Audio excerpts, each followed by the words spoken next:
सोने चांदी की कीमत बढ़ रही है। सामान्य परिस्थितियों में ये अर्थ जगत की एक सामान्य घटना कही जाएगी, लेकिन सोने चांदी की असामान्य रफ्तार से बढ़ती कीमत ने कई सारे एंगल्स को चर्चा में ला दिया है। लोग इसे सामान्य अर्थ जगत की घटना मानने की बजाय इसका कनेक्शन दुनिया की राजनीति, दुनिया की अर्थनीति, खासकर अमेरिका के राष्ट्रपति डोनाल्ड ट्रंप की बेपरवाह सियासी शैली में तलाश रहे हैं। ट्रंप की मनमर्जियों ने डॉलर की साख पर बड़ा सवाल खड़ा कर दिया है। दुनिया के ज्यादातर देश अब डॉलर पर अपनी निर्भरता कम करने की दिशा में काम करने लगे हैं। डॉलर की बजाय सोना जमा कर रहे हैं। अपनी आर्थिक सेहत का आधार अब डॉलर की बजाय सोना चांदी को बना रहे हैं।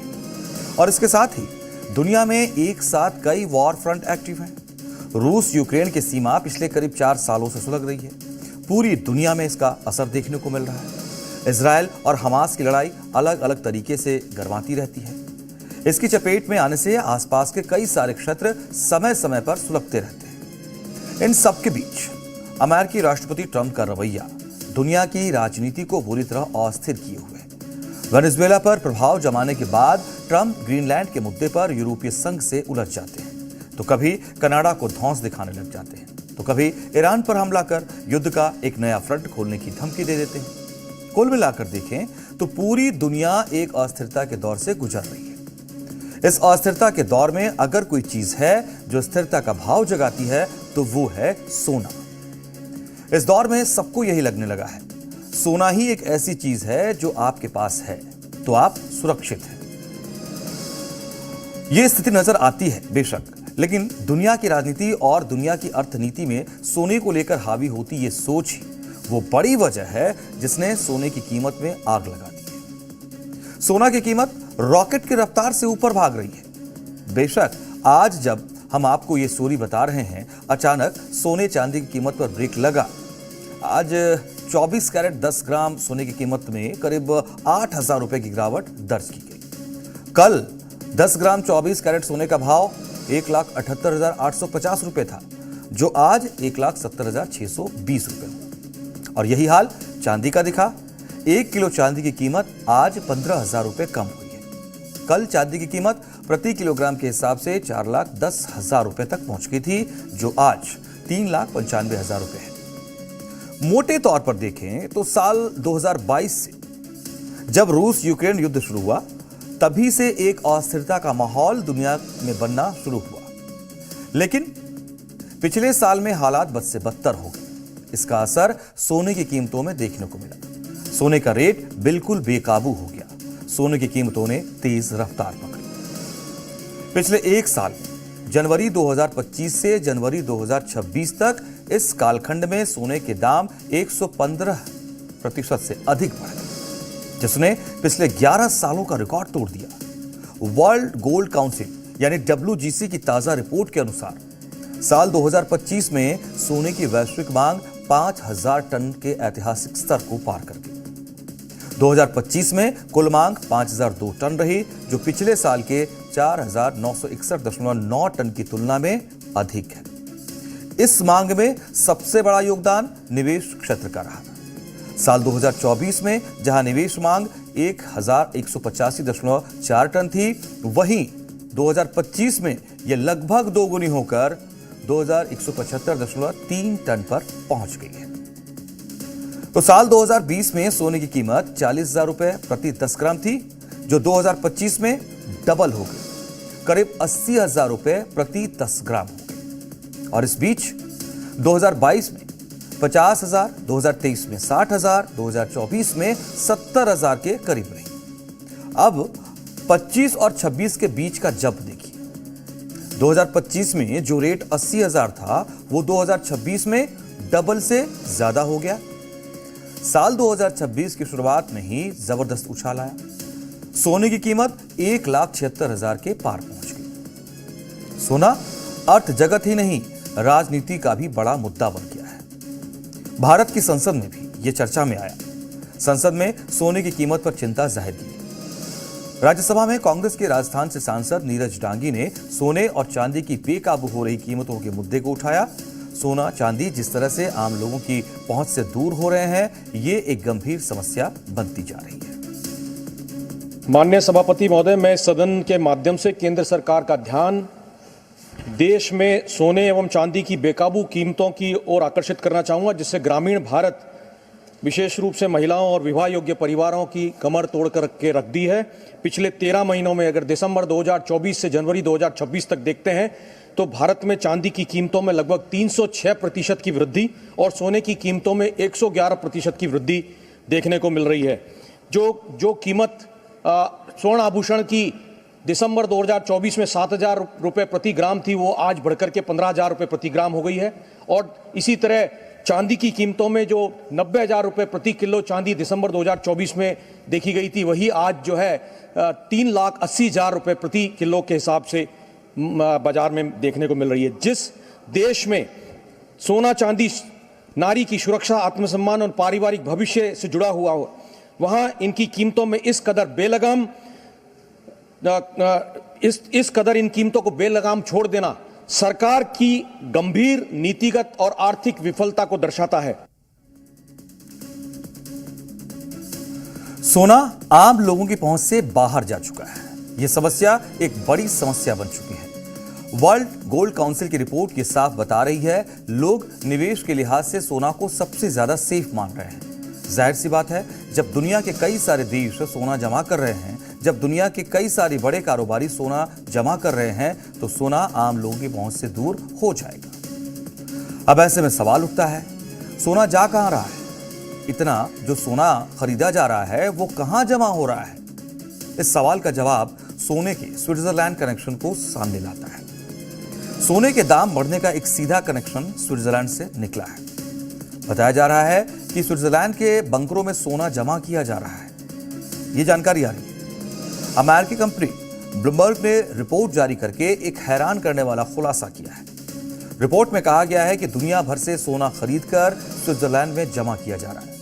स्विट्जरलैंड में सेकेंड वर्ल्ड वॉर के दौरान जो बंकर बने थे, अब उसका इस्तेमाल सोना जमा करने के लिए किया जा रहा है। ब्लूमबर्ग की रिपोर्ट में यह दावा किया गया है कि स्विट्जरलैंड के बंकर में हर हफ्ते 1 टन से ज्यादा सोना पहुंचाया जा रहा है। High security vault crypto vault की दिग्गज कंपनी टेथर होल्डिंग्स ऐसे के कंट्रोल में है और कंपनी के सीईओ का कहना है कि सोना खरीद का सिलसिला अभी जारी रहेगा। बैंकों और सरकारों को छोड़ दें तो यह दुनिया का सबसे बड़ा नॉन निजी गोल्ड भंडार माना जा रहा है। बंकर में रखे करीब 140 टन सोने की कीमत 2 लाख करोड़ से भी ज्यादा है। सोने की बढ़ती कीमतों के पीछे स्विट्जरलैंड कनेक्शन के सामने आने के बाद एक्सपर्ट भी हैरान है। कई लोगों को तो यहां तक लगने लगा है कि स्विट्जरलैंड में जिस तरह से सोने की जमाखोरी हो रही है, यह भी सोने की तेज कीमतों के पीछे की एक बड़ी वजह हो सकती है। ब्लूमबर्ग की रिपोर्ट में यह दावा किया जा रहा है कि टेथर होल्डिंग्स कंपनी के पास कई देशों से ज्यादा सोना है। स्विट्जरलैंड में करीब 3,70,000 पुराने परमाणु बंकर मौजूद हैं, जो कोल्ड वॉर के दौर के हैं। इनमें से कई बंकरों में हाई सिक्योरिटी वोल्ट बनाकर सोना जमा किया जा रहा है। ब्लूमबर्ग के अनुमान के मुताबिक कंपनी ने पिछले वर्ष लगभग 70 टन से ज्यादा सोना खरीदा और यह मात्रा ज्यादातर केंद्रीय बैंकों से भी ज्यादा है। दुनिया में केवल पोलैंड ऐसा देश रहा जिसने इस कंपनी से अधिक करीब 102 टन सोना अपने भंडार में जोड़ा। बड़े एक्सचेंज ट्रेडेड फंड्स को छोड़ दिया जाए तो टेथर कंपनी जितनी खरीदारी किसी और प्राइवेट संस्था ने नहीं की है। अब तक ये रिपोर्ट है। टेथर कंपनी का कहना है कि वो अभी सोना खरीद जारी रखने वाली है, यानी आने वाले दिनों में भी सोने के दाम में गिरावट आने की कोई संभावना नहीं है। कंपनी बड़ी तैयारी में दिखती है। भविष्य में डॉलर की गिरती साख को देखते हुए ऐसी उम्मीद है कि अमेरिका को चुनौती देने के लिए बहुत जल्द डॉलर के मुकाबले सोने के सपोर्ट से नई करेंसी पेश की जा सकती है और इसीलिए टेथर अपने भारी मुनाफे का बड़ा हिस्सा लगातार सोने में लगा रही है और अब बैंकों की तरह मेटल ट्रेडिंग में भी उतर रही है। कंपनी लक्ष्य बहुत जल्द दुनिया के सबसे बड़े गोल्ड सेंट्रल बैंक बनाने का रख रही है। स्विट्जरलैंड के बंकरों में इस वक्त जमा किया जा रहा है, उसका सिर्फ एक ही रीजन है, वो है कि वर्ल्ड के सबसे ज़्यादा, दुनिया के, विश्व के सबसे ज़्यादा एसेट बेस्ड जो फंड्स हैं वो रजिस्टर्ड हैं स्विट्जरलैंड में। अगर जिस कंट्री में वो रजिस्टर्ड होते हैं तो एसेट बेस्ड फंड का मतलब है कि वो एसेट आपका उस कंट्री में होना चाहिए। तो टैक्स रीजन से स्विट्जरलैंड में एसेट बेस्ड फंड्स बना। तो मतलब साफ है, अमेरिका को घेरने की एक नई रणनीति पर कंपनी अपने लेवल पर काम कर रही है, जो ग्लोबल गोल्ड मार्केट को जबरदस्त तरीके से प्रभावित कर रहा है। जब तक ट्रंप की राजनीति का बेपरवाह रवैया जारी रहेगा, तब तक ग्लोबल मार्केट में गोल्ड ट्रेडिंग की रफ्तार जारी रहने वाली है। ये अब स्पष्ट नजर आती है स्थिति। तो ये विश्लेषण बहुत जरूरी था और इसमें हमने अलग अलग पहलुओं के जरिए अलग अलग पक्ष को सामने रखते हुए ये बताने का प्रयास किया है कि आपके पास अगर सोना है तो वो कितनी कीमती है, वो कितना उसको कितने हिफाजत से आपको रखना है, और अगर आपको उसको लेकर के कोई ट्रेडिंग की बात सोचते हैं तो एक बार, दो बार, 5 बार सोच करके तब आगे बढ़िएगा। क्योंकि विश्लेषण में ये बात आज हमने आपके सामने रख दी है कि अभी फिलहाल गोल्ड के रेट जो हैं वो कम होने वाले नहीं है। ये फ्लक्चुएशन आपको देखने को अभी लंबे समय तक मिलेगा, क्योंकि इसके पीछे राजनीतिक तरीके का एंगल भी नजर आता है और एक तरीके से हम कहें तो ट्रंप की नीति को कॉम्पीट करने की भी एक स्थिति नजर आ रही है। प्रियंका, मुझे नहीं लग रहा है कि अभी फिलहाल सोना अगर है हमारे पास, किसी के पास, तो तुरंत इसको लेकर के बहुत डिसीजन लेने की जरूरत है, मतलब आउट करने को लेकर, एग्जिट को लेकर।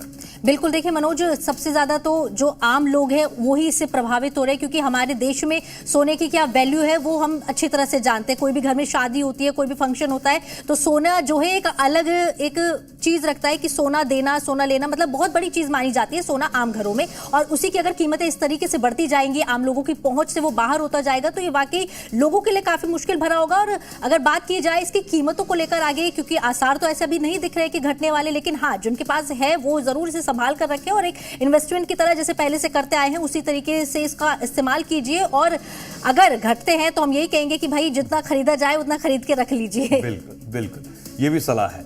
अगली स्टोरी का भी रुख करते हैं प्रियंका। और चलिए अब रुक करेंगे आज की अगली स्टोरी का। वॉशिंगटन डीसी से करीब 11,000 किलोमीटर दूर प्योंगयांग में इन दिनों एक आदमी बेचैन है, डरा हुआ है। और ये डर किसी आम इंसान का नहीं है, बल्कि उस तानाशाह का है जो परमाणु बम को खिलौना समझता है, जो बैलिस्टिक मिसाइल से अमेरिका को खुलेआम धमकाता रहा है। हम बात कर रहे हैं नॉर्थ कोरिया के डिक्टेटर किम जोंग उन की। खबरें कहती हैं कि किम जोंग इन दिनों ठीक से सो नहीं पा रहे, हर रात कच्ची नींद में उठकर बैठ जाते हैं। उनके दिमाग में एक ही सवाल घूम रहा है, अगर ट्रंप का मूड अचानक बदल गया तो क्या होगा। पिछले टर्म में वही ट्रंप थे जिन्होंने किम के साथ हाथ मिलाया, कैमरे के सामने दोस्ती का पैगाम दिया, लेकिन इस टर्म में ट्रंप का अंदाज बदला बदला सा लग रहा है। अब वो ऐसे दिख रहे हैं जैसे दुनिया के हर तानाशाह को सत्ता से हटाने का मन बना चुके हो।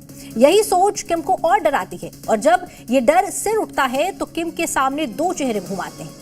पहला वेनेजुला के पूर्व राष्ट्रपति निकोलस मादुरो, और दूसरा ईरान के supreme leader Ayatollah Khamenei. Maduro को अमेरिका ने घर में घुसकर उठा लिया, खामेनी को सैनिक घेराबंदी में सीक्रेट बंकर में छिपना पड़ा। अब सवाल सीधा है, अगर ट्रंप की टेढ़ी नजर प्योंगयांग पर पड़ी तो क्या किम जोंग बच पाएंगे। इतिहास बताता है कि जब भी कोई तानाशाह डरता है तो वो 2 काम जरूर करता है। पहला, दुनिया को दिखाता है कि वो बहुत ताकतवर है, और दूसरा, हथियारों का जखीरा और तेजी से बढ़ाता है। किम जोंग इन दिनों बिल्कुल यही कर रहे हैं। जनवरी में किम ने अपने पर्सनल गार्ड्स बदले, और ये कोई छोटा फैसला नहीं होता है। तानाशाह अपनी सुरक्षा तभी बदलता है जब उसे सबसे ज्यादा खतरा महसूस होता है। इसके बाद 27 जनवरी को एक साथ 4 मिसाइल्स का परीक्षण किया गया। यही नहीं, किम की बॉडी लैंग्वेज भी उनका डर बयां कर रही है। एक तस्वीर आई जिसमें किम अपनी छोटी बेटी के साथ बुलेट प्रूफ ग्लास के पीछे खड़े थे।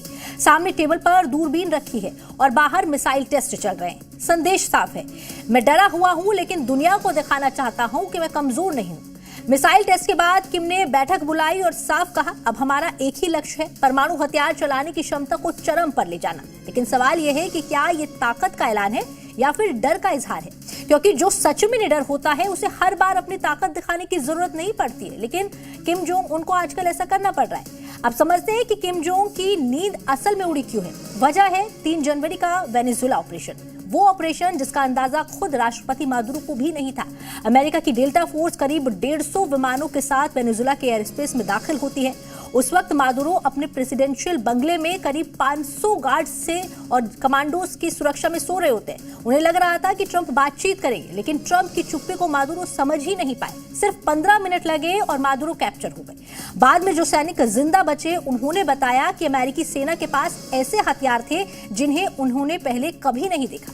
एक अजीब सी आवाज, इतनी तेज कि कान और दिमाग सुन्न हो जाए। लोग बिना लड़े जमीन पर गिरने लगे। और यही वो डिटेल है जो किम जोंग इन के खुफिया नेटवर्क ने बारीकी से किम तक पहुंचाई होगी। ये कैसे हमला शुरू होने से पहले पूरे शहर की बिजली काटी गई, रडार सिस्टम को हाईजैक किया गया और सीधे राष्ट्रपति के घर में घुसकर ऑपरेशन पूरा कर लिया गया। यही सोच किम को डराती है कि अगर अमेरिका वेनेजुला में ऐसा कर सकता है तो प्योंगयांग कितना दूर है। अब कहानी में आता है वो शब्द जिसने किम जोंग के डर को कई गुना बढ़ा दिया है, डिस्कॉम्बोब्यूलेटर। खुद डोनाल्ड ट्रंप ने कहा है कि मादुरो ऑपरेशन में अमेरिका ने ऐसा हथियार इस्तेमाल किया जिसका जवाब किसी के पास नहीं। ट्रंप ने कहा, मुझे इसके बारे में बात करने की अनुमति नहीं है, लेकिन ये जरूर कहूंगा कि ये किसी और के पास नहीं है।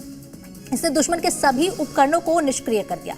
डिफेंस एक्सपर्ट्स मानते हैं कि डिस्कॉम्बोब्यूलेटर कोई एक हथियार नहीं बल्कि एक कई तकनीक का मिश्रण हो सकता है। इसमें ताकतवर साउंड वेव्स और इलेक्ट्रोमैग्नेटिक एनर्जी का इस्तेमाल हो सकता है। ये ऐसी अदृश्य किरण बना सकता है जो इंसान के दिमाग और शरीर को सुन्न कर दे। तेज गर्मी, असहनीय आवाज और अचानक बेहोशी, यही लक्षण वेनेजुला के सैनिकों ने बताए थे। सोचिए अगर ऐसे हथियार के सामने 500 कमांडो बेबस हो गए तो किम की मिसाइल किस काम की।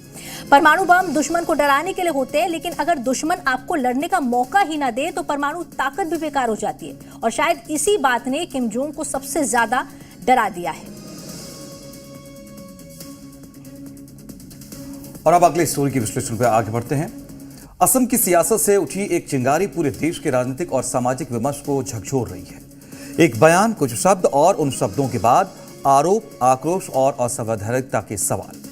असम के मुख्यमंत्री हेमंता बिस्वा शर्मा के मियां समुदाय को लेकर दिए गए बयान ने राजनीतिक गलियारों से लेकर धार्मिक मंचों तक तीखी बहस छेड़ दी। मुस्लिम धर्मगुरु इसे नफरत फैलाने वाला बयान बताने लगे तो वहीं मुख्यमंत्री इसे पहचान और अवैध घुसपैठ की सच्चाई से जुड़ा मुद्दा बता रहे हैं। सवाल यह है, क्या ये बयान किसी समुदाय के खिलाफ दुर्भावना का प्रतीक है या फिर असम की दशकों पुरानी डेमोग्राफी की चिंता की ओर कठोर लेकिन स्पष्ट राजनीतिक अभिव्यक्ति? क्या मियां शब्द अपने आप में अपमानजनक है या फिर वो पुरानी पहचान जिसे साहित्य, कविता और सांस्कृतिक आंदोलनों में खुले तौर पर अपनाया गया? और अगर वही शब्द सियासी मंच से बोला जाए तो क्या वो अचानक असंवैधानिक हो जाता है? देशकाल में आज हम भावनाओं से ऊपर उठकर समझने की कोशिश करेंगे कि सीएम हेमंता के बयान की मंशा क्या थी, उसका संदर्भ क्या था और असम के पुनर्निर्माण में उसका जमीनी स्तर पर असर क्या है। क्या असम में अवैध प्रवासन पर बात करना अब भी एक राजनीतिक जोखिम है? क्या अभिव्यक्ति की स्वतंत्रता केवल लोकप्रिय विचारों तक सीमित रहनी चाहिए? और सबसे अहम, क्या इस पूरे विवाद में असली मुद्दा कहीं शोर में दब तो नहीं रहा? आज हम हर पहलू को जानेंगे, समझेंगे, क्योंकि यह मुद्दा सिर्फ एक शब्द या बयान तक सीमित नहीं है बल्कि देश की राजनीति, पहचान और संवैधानिक मूल्यों की दिशा का भी बनता नजर आता है। दरअसल असम के सीएम हेमंता बिस्वा शर्मा ने एक कार्यक्रम में कहा कि अगर मियां रिक्शा वाला 5 रुपए मांगे तो उसे 4 रुपए ही देने चाहिए। उन्होंने कहा, मियां समुदाय को रोजमर्रा की जिंदगी में इतना कष्ट दिया जाए कि वो असम छोड़कर चले जाएं। साथ ही ये भी कहा कि मियां पर सहानुभूति रखने की जरूरत नहीं है। अब इसी बात पर मुस्लिम धर्मगुरु और मौलाना भड़क गए। बिना सोचे समझे, बिना असम के मूल निवासियों के हित की सोचे सीएम हेमंता के बयान को मुस्लिम समुदाय के खिलाफ नफरत फैलाने वाला और गैर संवैधानिक तक बताने में जुट गए। सामाजिक सौहार्द को नुकसान पहुंचाने वाला बताने लगे, जबकि सीएम ने पहले भी और जरूरत पड़ने पर दोबारा भी समझाया कि मियां शब्द का इस्तेमाल बांग्लादेश से आए लोगों के लिए किया था। इसमें वो खुद को ही मियां कहते हैं।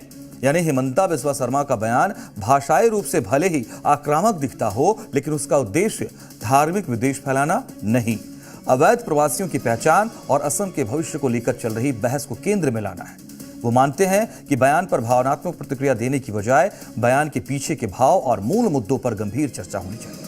अब आप एक बार फिर से सीएम हेमंता बिस्वा शर्मा के इन दोनों बयान को सुनिए और खुद तय कीजिए कि हेमंता अवैध बांग्लादेशियों और रोहिंग्याओं को टारगेट कर रहे हैं या असम के मूल निवासियों या मुस्लिम समुदाय को। 5 টকা ভাড়া হলে 4 টকা দি দিব। কষ্ট খালেহে অসমৰ পৰা যাব। ৰাতিটো 9টাত গৈছিলে, মইতো কওঁ মিয়াক কষ্ট দিব, ৰাতি 12টাতো যাওক ক'বাত যাব খুজিলে। গতিকে আপোনালোকেও কষ্ট দিয়ক আৰু তেওঁলোকৰ সিম্পেথাইজ নিউজ কৰি নাথাকিব। আপোনালোকৰ ঘৰতে লাভ জেহাদ হৈ। बांग्लादेश से जो लोग आए हैं वो लोग अपने आप को ही मियाँ बोलते हैं। मैं तो वो नाम नहीं दिया है, वो तो खुद ही वो नाम लिया है। तो वही लोग खुद बोला है कि हमें मियाँ बोल। अब आप खुद सोचिए, एक राज्य का सीएम अगर अपने राज्य के हित की सोचे, बात करे, संवाद करे राज्य के मूल निवासियों चाहे हिंदू हो या मुस्लिम, उनके फायदे की बात करें तो इसमें गलत क्या है? राज्य की आर्थिकी पर, सरकार की योजनाओं पर, टैक्स पेयर्स को रिटर्न में बेहतर इंफ्रास्ट्रक्चर सुविधा पर राज्य के लोगों का होगा या बाहर के लोगों का?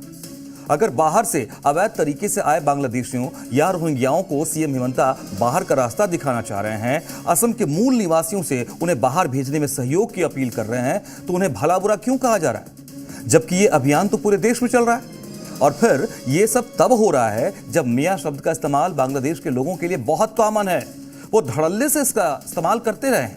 ऐसे शब्दों को मियां वर्ग सांस्कृतिक मंचों पर गर्व की पहचान के रूप में भी पेश करते हैं। वो खुलकर इसे स्वीकार करते हैं, जैसे मियां कविता, मियां साहित्य, मियां संग्रहालय। अब उसी शब्द के राजनीतिक या सामाजिक संदर्भ में प्रयोग को अचानक अपमानजनक बताना तर्कसंगत तो नहीं लगता है। फिर सवाल तो उठेगा ही कि आखिर मियां प्रसंग को धार्मिक और जातीय रंग देने की राजनीति क्यों हो रही है? वो कौन लोग हैं जो असम के हित को दरकिनार कर राज्य सरकार की कोशिश को अपने फायदे के लिए डिरेल करने वाला नैरेटिव तैयार करने की साजिश रच रहे हैं? सीएम हिमंता के प्रयास को गैर संवैधानिक और सामाजिक सौहार्द बिगाड़ने वाला बताने में जुट गए। ये आपको भी तय करना होगा और ऐसे लोगों से बहुत सावधान रहने की भी जरूरत है। जिस उनकी जहनियत का पता लगता है कि वो उन्हें मुसलमानों से कितनी ज्यादा नफरत है। जब से मुख्यमंत्री बने हैं आसाम में, घुसपैठिए कहकर, बांग्लादेशी कह करके मुसलमानों को इताब का शिकार और मुसलमानों पर जुल्म और ज्यादती कर रहे हैं।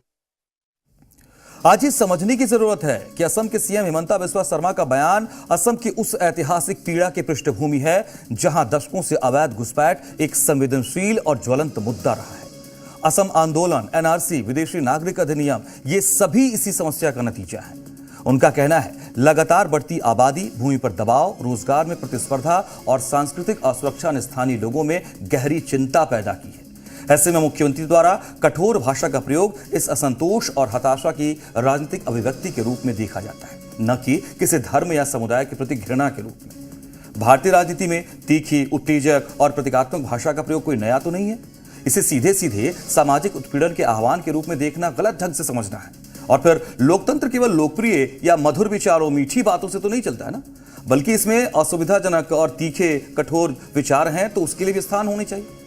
हिमंता बिस्वा शर्मा ने जिस मुद्दे को उठाया वो भले ही असहज दिखता हो, सुनाई देता हो, लेकिन वो मुद्दा असम की वास्तविकता है और ऐसे जटिल मुद्दे पर लोकतंत्र में खुली बहस होनी चाहिए, जो हमारे देश के लोकतंत्र की मजबूती का ही संकेत है, न कि कमजोरी का।